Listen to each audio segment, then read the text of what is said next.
আল্লাহ তাআলা কোন নবীকে হজের জন্য আহ্বান করার আদেশ দিয়েছেন?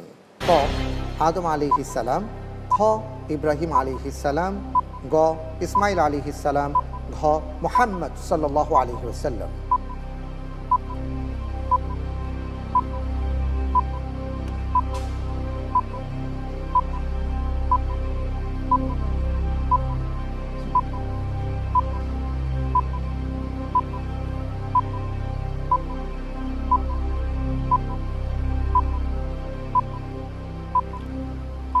আলহামদুলিল্লাহ,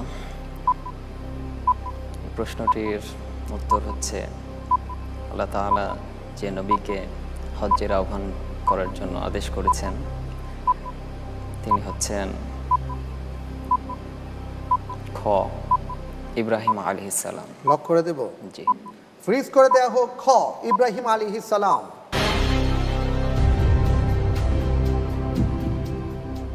আপনি যে উত্তরটি দিয়েছেন, আল্লাহ তাআলা হযরত ইব্রাহিম আলাইহিস সালামকে হজের জন্য আহ্বান করার আদেশ দিয়েছেন, যেটা বলেছেন সঠিক উত্তর। আলহামদুলিল্লাহ।